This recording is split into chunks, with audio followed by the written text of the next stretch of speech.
20 लाख से अधिक पेशेंट्स की पर्सनलाइज्ड चिकित्सा की है और 400 से अधिक स्टाफ आपकी सेवा में अवेलेबल है। यदि आपको लगता है कि आपकी बीमारी ठीक नहीं हो रही है तो एक बार जीवा आयुर्वेद में जरूर कॉल करिए। तो आज ही 89 29 10 40 40 पर कॉल करें।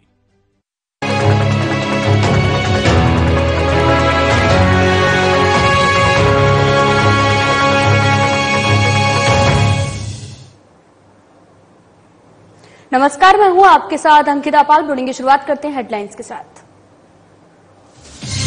भोपाल में वोटिंग प्रतिशत को लेकर बोले सीएम मोहन यादव, कहा 12 सीटों के मतदान रिकॉर्ड दिलवा रहे बीजेपी को जीत। ईवीएम के मुद्दे पर भी बोले सीएम डॉक्टर यादव।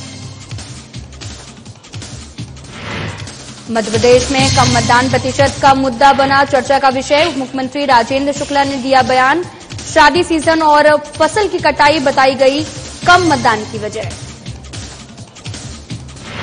रायपुर में कांग्रेस प्रत्याशी कवासी लखमा के बयान पर बीजेपी का पलटवार, कहा बीजेपी का 400 पार का नारा पूरी तरीके से सही। देश को जनता को लूटना चाहती है कांग्रेस। भिंड में 30 अप्रैल को चुनावी जनसभा करेंगे राहुल गांधी। फूल सिंह वरैया के समर्थन में करेंगे जनसभा। पूर्व नेता प्रतिपक्ष गोविंद सिंह ने तैयारियों का लिया जायजा।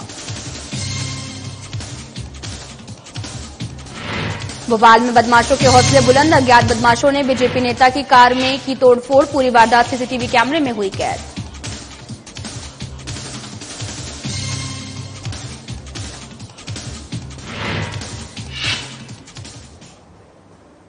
रुक करते हैं खबरों की तरफ। खबर भोपाल से है, जहां पर कम वोटिंग प्रतिशत पर सीएम मोहन यादव का बयान सामने आया। इस दौरान सीएम ने कहा कि प्रदेश में अच्छी वोटिंग हुई है, बीजेपी के पक्ष में 20% वोट पड़े हैं। वहीं उन्होंने ये भी कहा कि बीजेपी बहुत अच्छी स्थिति से जीतने वाली है। 12 सीटों के मतदान रिकॉर्ड जीत दिलवा रहे हैं। और इसी के साथ में ईवीएम के मुद्दे पर भी सीएम यादव ने कहा कि सुप्रीम कोर्ट का निर्णय विपक्ष के मुंह पर तमाचा है। विपक्ष अपनी हार का ठीकरा ईवीएम पर फोड़ता रहा है और कभी चुनाव आयोग पर हार का ठीकरा फोड़ा। साथ ही उन्होंने यह भी कहा कि कांग्रेस को इस फैसले से सीख लेने की जरूरत है। लेकिन विपक्ष निराशा हताशा में बार बार हमारे अपने ऐसे मजबूत स्तंभों पर प्रश्न खड़ा करता है। मुझे इस बात का संतोष है कि सुप्रीम कोर्ट समय समय पर ऐसे सभी मसलों में अपनी प्रभावी भूमिका अदा करते हुए दूध का दूध पानी का पानी करते हैं। और खासकर कांग्रेस को तो ज्यादा सबक लेने की जरूरत है। कांग्रेस ने जब देखो तब इसी प्रकार से, जैसे 3 तलाक में सुप्रीम कोर्ट के निर्णय को बदलने का काम किया था, इंदिरा गांधी जी के इलाहाबाद हाईकोर्ट के फैसले को बदलने का काम किया था आपातकाल लगा करके। तो ये हम भारतीय जनता पार्टी के लोग सदैव कोर्ट का सम्मान करते हैं। और आज जिस ढंग से निर्वाचन आयोग ने निष्पक्षता का अपना प्रमाण पाया है, उम्मीद करेंगे कि आने वाले समय में इसी प्रकार से हमारा अपना निर्वाचन आयोग निर्वाचन की इसी भावनाओं को ध्यान में रखते हुए और खासकर पूरे देश के लोकतांत्रिक व्यवस्थाओं को चलाए रखना, ये चुनाव आयोग के लिए भी बहुत बड़ी चुनौती और ऐसे प्रशासन को निष्पक्षता बनाए रखना, यह भी उससे बड़ी बात होती है। लेकिन मुझे इस बात की प्रसन्नता है कि भारत सरकार सही। तो बढ़ते आगे, मध्य प्रदेश में लोकसभा चुनाव के दूसरे चरण में हुए कम मतदान का मुद्दा राजनीतिक गलियारों में चर्चा का विषय बना हुआ है। उप मुख्यमंत्री के लोकसभा क्षेत्र रीवा और उनके प्रभाव वाले सतना में कम वोटिंग प्रतिशत पर डिप्टी सीएम राजेंद्र शुक्ल का भी कहना है कि शादियां, फसल की कटाई और गर्मी के फैक्टर के कारण वोटिंग प्रतिशत कम रहा है। लेकिन इसका असर जो है वो परिणाम पर देखने को नहीं मिलेगा, क्योंकि पूरा का पूरा वोट प्रतिशत बीजेपी के पक्ष में है। आने वाले चरणों में होने वाले मतदान को लेकर भी शुक्ला ने यह भी कहा कि चूंकि फसल कटाई का काम पूरा हो जाएगा और शादियों के मुहूर्त भी लगभग समाप्त हो जाएंगे, तो निश्चित तौर पर आने वाले समय में वोटिंग ज्यादा होगी।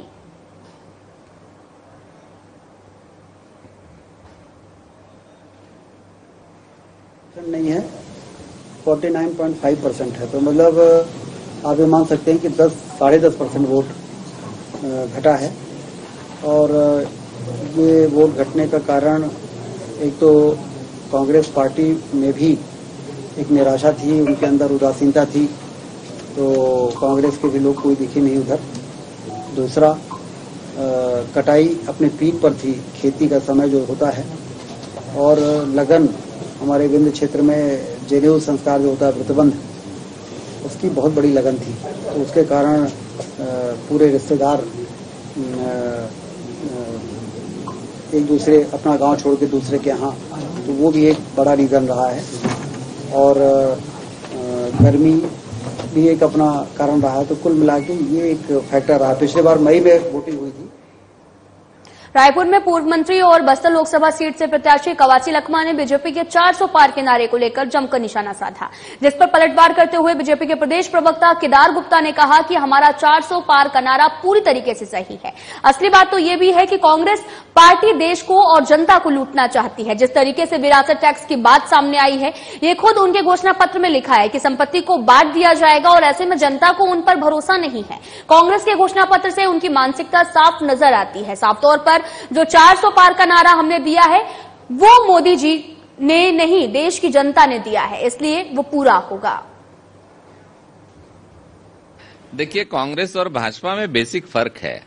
कांग्रेस विरासत पर टैक्स लेने की बात करती है। अगर आपके घर में 5 एकड़ जमीन है तो 2.5 एकड़ छीन लेंगे, तो उनका बोला हुआ जनता कैसे पूरा करेगी। और भाजपा के नरेंद्र मोदी कहते हैं सबका साथ, सबका विकास, सबका प्रयास, तो निश्चित रूप से ये सबका है। तो सबने कहा है इस बार 400 पार। ये मोदी का नारा नहीं है, ये भाजपा का नारा नहीं है, ये सबका नारा है 400 पार। कवासी जी, विरासत में टैक्स लोगे, बड़े बुजुर्गों की जीवन भर की कमाई को आधा हड़पने की कोशिश करोगे, तो आपका कहां पूरा होने वाला है। ये तो मोदी की गारंटी और विष्णु का सुशासन है। 11 में 11 और देश में 400 पार। तो वहीं छत्तीसगढ़ के बीजेपी प्रदेश महामंत्री रामू रोहरा से संवाददाता करिश्मा सोनी ने खास बातचीत की है। इस दौरान रामू रोहरा ने बीजेपी की 11 सीटों का एजेंडा सामने रखा है और कहा कि जनता का आशीर्वाद बीजेपी के साथ है। साथ ही कांग्रेस पार्टी की स्थिति को लेकर कहा कि डामाडोल की दशा कांग्रेस की ही हो चुकी है। वहीं उन्होंने CAA कानून को लेकर भी चर्चा की है। क्या कुछ कहा, सुनाते आपको। का महापर्व शुरू हो चुका है, यानी कि इलेक्शंस शुरू हो चुके हैं और देखा जा सकता है कि सभी जनता जो है अपने मतदानों की इस यज्ञ में आहुति देने के लिए भी पहुंच रही है। छत्तीसगढ़ की अगर बात करते हैं तो 11 सीटें छत्तीसगढ़ में है और देखा जा सकता है इन 11 लोकसभा सीटों पर भारतीय जनता पार्टी लगातार कह सकते हैं अपनी जो है तैयारियां कर रही है। ऐसे में पहले चरण का चुनाव हो चुका है, दूसरे चरण का भी हो चुका है और तीसरे चरण के मतदान 7 तारीख को होने हैं, जिस पर चर्चा करने के लिए हमारे साथ भारतीय जनता पार्टी के प्रदेश महामंत्री रामू रोहरा जी जुड़े हुए हैं। सीधा उनसे संवाद करेंगे। देख सकते हैं कि 11 की 11 सीटों का एजेंडा रखा गया है। वहीं अगर कांग्रेस की बात करें तो ये जो 11 सीटों का समीकरण है वो समझ नहीं पा रही और कांग्रेस पार्टी का कहना है 11 की 11 सीटें नहीं ला पाएंगे। उनके इस बयानों को किस तरीके से देखते हैं और भाजपा की क्या कुछ तैयारियां हैं? देखिए, जब से विधानसभा चुनाव हुए, सरकार भारतीय जनता पार्टी की बनी, उसके बाद से हमारी पूरी तैयारियां लोकसभा को लेकर चालू हो चुकी थी और आप सभी देख रहे हैं पहले चरण में 19 तारीख, दूसरे चरण में 26 तारीख और अब 7 तारीख। 2 चरणों के चुनाव में कांग्रेस कहीं नहीं है, कहीं दिख नहीं रहे, उनके कार्यकर्ताओं में उत्साह नहीं है। जनता भारतीय जनता पार्टी को लेके उत्साहित है, उनको माननीय मोदी जी को पुनः प्रधानमंत्री बनाने के लिए उत्साहित है और बूथ तक स्वयं जाके महिलाओं का जोश देखिए, पुरुषों का जोश देखिए, युवाओं का जोश देखिए। उनकी भीड़ देख के आप समझ जाएंगे माननीय मोदी जी को वोट देने जा रहे हैं, भारतीय जनता पार्टी को वोट देने जा रहे हैं। कांग्रेस पार्टी ने अपने जो है 5 गारंटियां रखी हैं, जिसमें 5 न्यायों की वो बात करें, जिसमें युवा वर्ग हो, श्रमिक वर्ग हो, साथ ही में नारियों की बात हो। तो ये सारे जो न्याय है वो उन्होंने सामने रखे और 1 लाख रुपए जो है सालाना गरीब तबके की महिलाओं को देने की बात वो करें। इसका कितना इम्पैक्ट देखते हैं और क्या कांग्रेस की गारंटियों पर जनता भरोसा कर पाएगी? एक ही व्यक्ति की गारंटी पर जनता भरोसा करेगी, वो है माननीय नरेंद्र मोदी जी। भूपेश बघेल ने 2018 में घोषणा पत्र बनाया था, 36 वादे किए थे, सभी वर्ग को ठगने का काम किए। आप 1 लाख की बात कर रही हैं माताओं को देने की, उन्होंने 500 रुपए देने का वादा किया था 1 महीने का, वो नहीं दे पाए। आप 1 लाख की बात कर रहे हैं, वो पुराना पैसा 500 रुपए के हिसाब से जनता को दे दे, हमारी माताओं बहनों को दे दे, तब उनकी घोषणा पूरी होगी। युवा वर्ग को ठगने का काम किया, बेरोजगारी भत्ता 2500 रुपए देंगे, 4.5 साल तक बेरोजगारी भत्ता नहीं दिया। अंतिम समय में जब चुनाव आने वाला था तब भी ठगने का काम किया। एक क्राइटेरिया तय कर किया ताकि बेरोजगारों को, सारे बेरोजगारों को भत्ता न मिल सके। कुछ चंद बेरोजगारों को उन्होंने भत्ता देने का 6 माह का देने का काम किया है। 4.5 साल का पैसा भूपेश बघेल डकार गए। किस घोषणा की बात कर रहे हैं, किस गारंटी की बात कर रहे हैं भूपेश बघेल और कांग्रेसी? कांग्रेस के लोग कांग्रेस को छोड़ रहे हैं, इसका क्या कारण है? कांग्रेस के नेताओं को चिंता करना चाहिए। कांग्रेस डूबने वाला जहाज है, कांग्रेस के कार्यकर्ता स्वयं कह रहे हैं। आज भारतीय जनता पार्टी के परिवार में कांग्रेसी प्रवेश क्यों कर रहे हैं, इसकी समीक्षा करनी चाहिए कांग्रेसियों को। तो क्या मोदी की गारंटी पर जनता को पूरा भरोसा है? क्योंकि विधानसभा में देखा गया कि कहीं ना कहीं छत्तीसगढ़ में मोदी मैजिक चला है, और क्या लगता है कि लोकसभा में भी वो मोदी मैजिक जो है छत्तीसगढ़ में चलने वाला है? देश के लिए, देश की विकास के लिए, हम सबको अपने भविष्य के लिए माननीय मोदी जी को वोट दे रही है, जनता माननीय मोदी जी को वोट दे रही है। रही बात मोदी की गारंटी, आप सभी देख सकते हैं छत्तीसगढ़ के विधानसभा चुनाव के सामने माननीय मोदी जी ने गारंटी दी कि महतारी वंदन के अंतर्गत हर महिलाओं को 1000 रुपये मिलेगा। तीसरी किस्त अभी जाने वाली है। हमने कहा एक मुश्त धान का बोनस पैसा देंगे, हमने एक मुश्त धान का पैसा दिया है बोनस का। 2 साल का बचत धान का पैसा देंगे, जो कांग्रेसियों ने कहा था कि हम देंगे वो नहीं दे पाए, हमने तय तारीख में दिया। 18 लाख गरीब लोगों को प्रधानमंत्री आवास देने का वादा किया। पहली कैबिनेट में 18 लाख परिवारों को प्रधानमंत्री आवास देने का कैबिनेट नोट पास हुआ तो भारतीय जनता पार्टी की सरकार में हुआ। मोदी की गारंटी को पूरा करने का काम माननीय विष्णुदेव साय जी कर रहे हैं और साय कर रहे हैं। राम मंदिर एक ऐसा सपना जो कि पूरे देश की जनता ने देखा और वो पूरा भी हुआ, इसका कितना इम्पैक्ट पड़ सकता है लोकसभा चुनाव में? क्योंकि देखा जा सकता है कांग्रेस पार्टी का कोई भी नेता जो है राम मंदिर की जब प्राण प्रतिष्ठा थी उसमें पहुंचा नहीं था, और अब जो है कहा जा रहा है कि धर्म पर राजनीति की जा रही है, तो इसे किस तरीके से देख रहे हैं? जो राम का नहीं वो किसी काम का नहीं। कांग्रेस के लोग राम के अस्तित्व को मानते कहां हैं? जिनको हम इन्विटेशन दे रहे हैं उनको अस्वीकार कर रहे हैं। हम इतना जानते हैं आप भारत में रह रहे हैं तो आपको राम जय श्री राम बोलना पड़ेगा। जय श्री राम को आप नहीं मान रहे हो, इसलिए आपकी ये गति हो रही है। कहां आप एक क्षत्र राज करने वाले 55 साल आज 40 सीट में अटक गए हैं, और अब तो इनका कांग्रेस का सुपड़ा साफ होने वाला है। कांग्रेस मुक्त भारत होने वाला है, ये राम जी की ही कृपा है।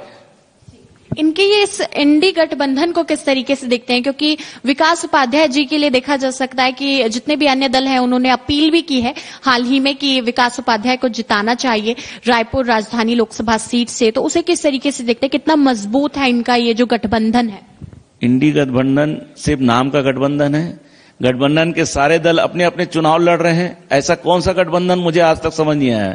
पश्चिम बंगाल में इंडी गठबंधन दिखता नहीं है, दिल्ली में गठबंधन दिखता नहीं है, किसी और स्टेट में देख लो गठबंधन दिखता नहीं है। इंडी सिर्फ नाम का रह गया है, इसका कोई माप नहीं है। इस गठबंधन जो है बेमैल है। आपको विकास उपाध्याय की बात आपने की है, विकास उपाध्याय अपनी हार को कम करने के लिए लड़ रहे हैं। ये स्वयं वो जानते हैं और ये कह भी रहे हैं कि मुझे हार का अंतर कम करना है।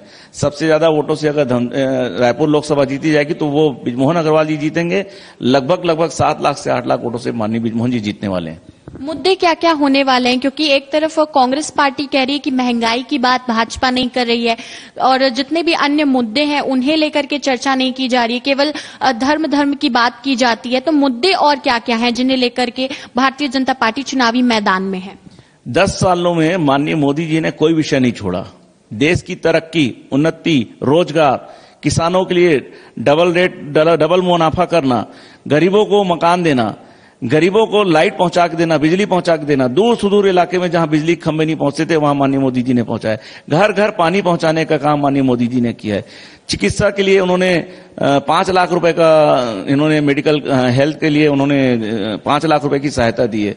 किस चीज को माननीय मोदी जी ने छोड़ा है? ऐसा कोई मुद्दा नहीं है जो कांग्रेस सामने आके कह सके कि मोदी जी ने ये काम नहीं किया है। आज हम सब गर्व से कह सकते हैं कि हम भारत देश के वासी हैं जिसका प्रधानमंत्री माननीय नरेंद्र मोदी है। ये सीएए कानून को लेकर के क्या सोचते हैं? क्योंकि इसका भी एक बड़ा इम्पैक्ट देखा जाएगा कि लोकसभा में पड़ने वाला है, तो इस कानून को लेकर के क्या कुछ कहना है? देखिए, जितने भी विरोध होते हैं ना, वो सिर्फ कांग्रेस की देन है। कांग्रेस नहीं चाहती कि भारत में कोई अच्छा काम हो। भारत में होने वाले सारे अच्छे काम का विरोध करती है और विदेशी ताकतों से मिलकर उनका विरोध करती है। जितने प्रदर्शन आप देखेंगे वही प्रदर्शनकारी बार बार दिखते हैं जिनको पैसे से खरीद के खड़ा किया जाता है। कांग्रेस का काम है विरोध करना, इंडी का काम है विरोध करना। सीएए हो चाहे किसी प्रकार के मुद्दे हो जो देश के लिए अच्छे हो सकते हैं, उसका विरोध करने का काम कांग्रेस की सरकार और इंडी कर रही है। ये प्रधानमंत्री नरेंद्र मोदी को लेकर के कांग्रेस पार्टी के जितने भी नेता हैं उनकी तरफ से देखा जा सकता है विभिन्न तरीके की बयानबाजियां नजर आती हैं। कभी लाठी की बात करते हैं तो कभी देखा जा सकता है अब की बार दूर से नमस्कार किया जा रहा है। तो इनके इस बयानों को किस तरीके से देखते हैं? क्यों इस तरीके के बयान प्रधानमंत्री के ऊपर बोले जा रहे हैं लगातार? कांग्रेसी अपनी मानसिकता खो चुके हैं। उनकी सोच इन बयानों में सामने आती है। कभी लाठी मारना, कभी दिवालिया कहना, तरह तरह की बात करना, मार देंगे कहना। देश के प्रधान सेवक माननीय मोदी जी गरीब परिवार से हैं, इसलिए इसके ऊपर ऐसा अत्याचार किया जा रहा है, उनके खिलाफ में भाषा प्रयोग किया जा रहा है, क्योंकि वो कांग्रेसी लोग बर्दाश्त नहीं कर पा रहे हैं कि गांधी परिवार के अलावा कोई प्रधानमंत्री बन सकता है। माननीय मोदी जी जनता की सेवा कर रहे हैं, इनको सेवा अच्छी नहीं लग रही है। कांग्रेसियों को सिर्फ मेवा और भ्रष्टाचार चाहिए, जो मोदी जी के रहते नहीं हो पा रहा है, इसलिए अनगल प्रचार कर रहे हैं और दिवालियापन खत्म हो रहा है, मानसिक संतुलन खो रहे हैं, तो कांग्रेस के लोगों का खो रहा है। मतलब इस बार 11 पार और 400 पार का जो नारा है वो मतलब पूरा होने वाला है। छत्तीसगढ़ की 11 सीटें और केंद्र में 400 से ज्यादा सीटें। अब की बार मोदी सरकार, फिर इस बार मोदी सरकार, अब की बार 400 पार, ये लक्ष्य लेके हम काम कर रहे हैं। छत्तीसगढ़ की 11 सीटें हमारे कार्यकर्ताओं ने एक एक बूथ पर जाके काम किया है। जनता का आशीर्वाद मिल रहा है, जनता के आशीर्वाद से 11 सीटें छत्तीसगढ़ की हमको मिल रही हैं और हम इस बार 400 सीट के ऊपर जा रहे हैं। बहुत बहुत धन्यवाद हमारे साथ जुड़ने के लिए। ये थे हमारे साथ रामू रोहरा जी, जिन्होंने बताया कि किस तरीके से कांग्रेस पार्टी पर जो है जनता का भरोसा नजर नहीं आ रहा। और वहीं अगर भाजपा की बात करें तो मोदी जी का जो चेहरा है वो कहीं ना कहीं एक बार फिर से अपना मैजिक दिखाने वाला है और 11 की 11 सीटें जनता के आशीर्वाद से भारतीय जनता पार्टी जीत रही है। देखने वाली बात यह है कि 4 जून को जब निष्कर्ष सामने आते हैं तो किसकी सरकार बनती है।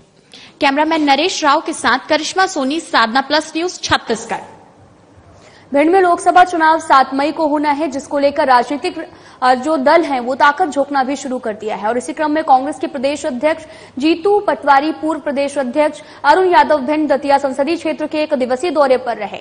भिंड के उमरी कस्बे में कांग्रेस प्रदेश अध्यक्ष जीतू पटवारी और पूर्व प्रदेश अध्यक्ष अरुण यादव हेलीकॉप्टर से भिंड के उमरी पहुंचे, जहां कांग्रेस प्रत्याशी फूल सिंह बरैया के समर्थन में नुक्कड़ सभा के माध्यम से महंगाई, बेरोजगारी जैसे मुद्दों को लेकर कांग्रेस प्रदेश अध्यक्ष जीतू पटवारी बीजेपी पर जमकर बरसे हैं। मैं मानता हूं इस बात को कि नरेंद्र मोदी, एक भाषण था उनका चुनाव की शुरुआत में, सबका साथ सबका विकास। मोदी परिवार 140 करोड़ लोग, जैसे ही 2 चरण का चुनाव हुआ उनकी भाषा बदल गई। उनको अब याद आने लगा हिंदू मुसलमान, याद आने लगी नफरत, याद आने लगी घृणा, मंगलसूत्र, अलग अलग तरह की उनकी भाषा एहसास करा रही है। मोदी जी जाने वाले हैं, कांग्रेस आने वाले। कांग्रेस के लोकसभा प्रत्याशी फूल सिंह बरैया के समर्थन में कांग्रेस के पूर्व राष्ट्रीय अध्यक्ष राहुल गांधी 30 अप्रैल को भिंड के एमजेएस ग्राउंड में एक जनसभा को संबोधित करेंगे। वहीं उनकी सभा को तैयारी को लेकर पूर्व नेता प्रतिपक्ष डॉक्टर गोविंद सिंह, पूर्व मंत्री चौधरी राकेश सिंह और कांग्रेस के जिला अध्यक्ष मान सिंह कुशवाहा सहित कांग्रेस के प्रभारी और शहर अध्यक्ष सहित सभी लोगों ने मौके स्थल का जायजा लिया और निरीक्षण भी किया है। पूर्व नेता प्रतिपक्ष डॉक्टर गोविंद सिंह ने बताया कि 30 अप्रैल को लोकसभा प्रत्याशी के समर्थन में इंडिया महागठबंधन के कई बड़े नेता और राहुल गांधी सहित एक जनसभा को संबोधित करेंगे। हमारे पूर्व राष्ट्रीय अध्यक्ष माननीय राहुल गांधी जी पूरे देश के साथ 30 अप्रैल को 11 बजे भिंड में आम सभा को संबोधित करेंगे। राहुल गांधी के आगमन से कांग्रेस के कार्यकर्ता, आम जनता में खुशी की लहर दौड़ चुकी है और पूरा देश आज राहुल गांधी की तरफ देख रहा है। अभी जो 2 चरण के चुनाव हुए, चुनावी बॉन्ड घोटाले की जांच के लिए एसआईटी गठित कराने को लेकर भोपाल में सुप्रीम कोर्ट के वकील प्रशांत भूषण ने बताया कि चुनावी बॉन्ड घोटाले में अदालत की निगरानी में एसआईटी के गठन के लिए कॉमन कॉज और centre for public interest litigation की तरफ से सुप्रीम कोर्ट में एक याचिका दायर की गई है। सुप्रीम कोर्ट के ऐतिहासिक फैसले के बाद में चुनावी बॉन्ड का डेटा जो है वो सार्वजनिक किया गया। उससे संकेत मिलता है कि बॉन्ड्स के माध्यम से बड़े पैमाने पर संभावित लेन देन कंपनियों और राजनीतिक दलों की ओर से किया गया। डेटा से यह भी पता चलता है कि जिन कंपनियों को बड़ी परियोजनाएं मिली हैं, उन्होंने परियोजनाओं को प्राप्त करने के करीब सत्तारूढ़ दलों को बॉन्ड के माध्यम से बड़ी रकम दान की है। एक गुप्त तरीका था पॉलिटिकल पार्टियों को चंदा देने का, जिसका खुलासा सुप्रीम कोर्ट के ऑर्डर से कराया गया। और जो खुलासा हुआ है उसमें जो सामने आया है इंफॉर्मेशन, वो ये दिखाता है कि अधिकतर इलेक्टोरल बॉन्ड जो 16,500 करोड़ के इलेक्टोरल बॉन्ड खरीद कर दिए गए, उसका अधिकतर पैसा घूस के तौर पर कंपनियों ने उन पार्टियों को दिया जो वो सरकारें चला रही थी, जिनके जरिए उन कंपनियों को कॉन्ट्रैक्ट दिए गए या उनके गवर्नमेंट आया था, वो पूरी तरह से देश में हम नागरिकों के सूचना के अधिकार का हनन कर रहा था। यही सुप्रीम कोर्ट ने जजमेंट में भी बताया है और सुप्रीम कोर्ट ने इसे गैर संवैधानिक घोषित किया है। अब जो डेटा निकल कर आया है इलेक्टोरल बॉन्ड्स के जरिए से, उसमें पूरा नजर आ रहा है कि किस तरह से एक बड़े स्केल पर घोटाला हुआ है। कंपनियों ने पैसे दिए इलेक्टोरल बॉन्ड से पॉलिटिकल पार्टीज को, जो रूलिंग पार्टीज है, और उनसे कॉन्ट्रैक्ट उन्हें मिले हैं बहुत क्लोज प्रॉक्सिमिटी में। और भोपाल में बदमाशों के हौसले बुलंद होते जा रहे और आए दिन गाड़ियों में आगजनी और तोड़फोड़ की घटनाएं लगातार बढ़ती जा रही। ताजा मामला टीला जमालपुरा इलाके का है, जहां पर आधा दर्जन बदमाशों ने बीजेपी नेता की कार में तोड़फोड़ कर दी। पूरी वारदात घर के बाहर लगे सीसीटीवी कैमरे में कैद हो गई है। पुलिस ने एफआईआर दर्ज कर जांच भी शुरू कर दी है। फुटेज के आधार पर पुलिस आरोपियों की शिनाख्त कर उनकी गिरफ्तारी के प्रयास भी कर रही है। शाम को मैं डॉक्टर के यहाँ से अपनी वाइफ को दिखा करके आया और मैंने अपनी गाड़ी जहाँ रोज की तरह अपने घर के बाहर स्थान पर खड़ी करता हूँ, वहाँ गाड़ी खड़ी रात में 10 बजे खड़ी कर दी। मैं सवेरे जैसे ही उठा और जैसे ही मैं बाहर आया तो मैंने गाड़ी देखा तो गाड़ी टूटी फूटी पड़ी हुई है।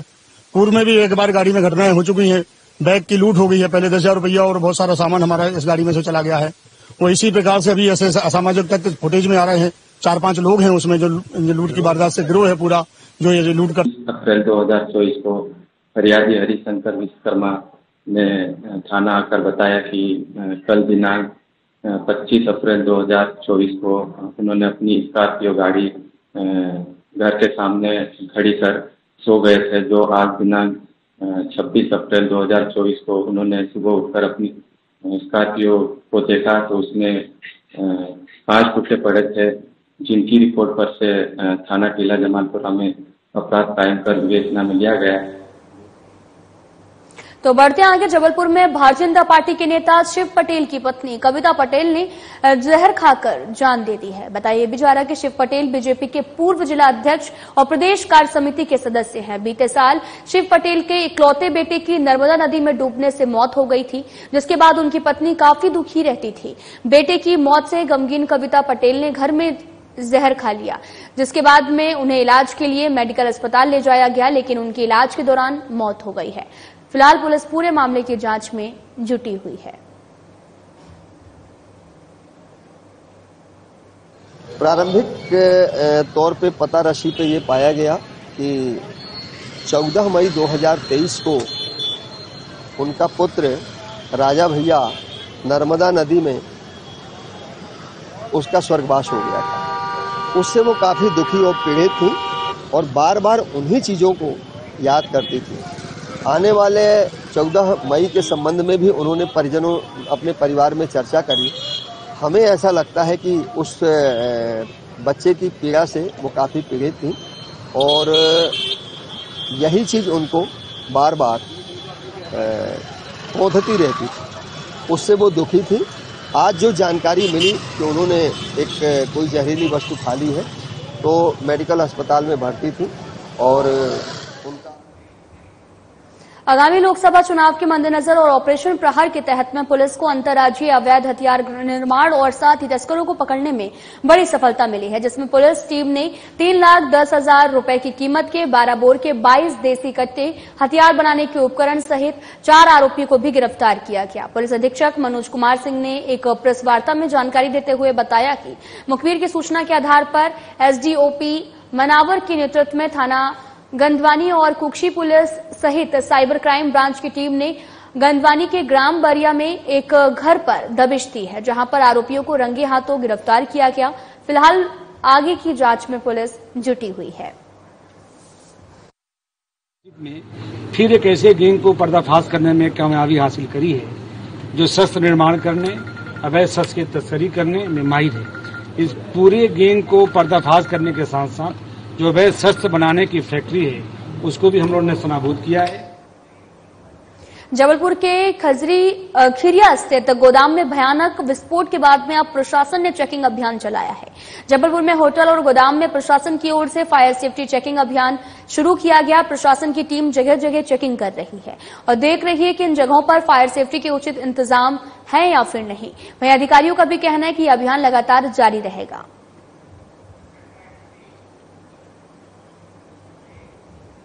लोकसभा चुनाव को देखते रहते हुए आपको बताते चले कि पुलिस अधीक्षक मनोज कुमार सिंह के दिशा निर्देश पर ऑपरेशन प्रहार के तहत अंतर्राज्यीय अवैध फायर आर्म्स निर्माता और तस्कर गिरोह पर पुलिस ने बड़ी कार्रवाई की है। इस दौरान पुलिस ने अवैध हथियारों के जखीरे के साथ में 4 आरोपियों को गिरफ्तार किया है। फिलहाल पुलिस ने आरोपियों को जेल भेज दिया और आगे की जांच में जुट गई है। एडिशनल एसपी के लीडरशिप में फिर एक ऐसे गैंग को पर्दाफाश करने में कामयाबी हासिल करी है जो शस्त्र निर्माण करने, अवैध शस्त्र की तस्करी करने में माहिर है। इस पूरे गैंग को पर्दाफाश करने के साथ साथ जो अवैध शस्त्र बनाने की फैक्ट्री है उसको भी हम लोगों ने नस्तानाबूद किया है और पूछताछ में मौके से 7 और फिर सर्चिंग में 15 कुल 22 अवैध शस्त्र इन लोगों से जब्त हुआ है और इनसे आगे भी पूछताछ हमारी चल रही है। मुख्य बात यह है कि जो 4 आरोपी गिरफ्तार हुए हैं इसमें जो अमृत नाम का बदमाश है उसका इंटर स्टेट लिंक है। ये लोग राजस्थान में, दिल्ली में, महाराष्ट्र में और मध्य प्रदेश में भी कई अपराध को वारदात अंजाम दे चुके। फिलहाल इस वीडियो में इतना ही। नमस्कार।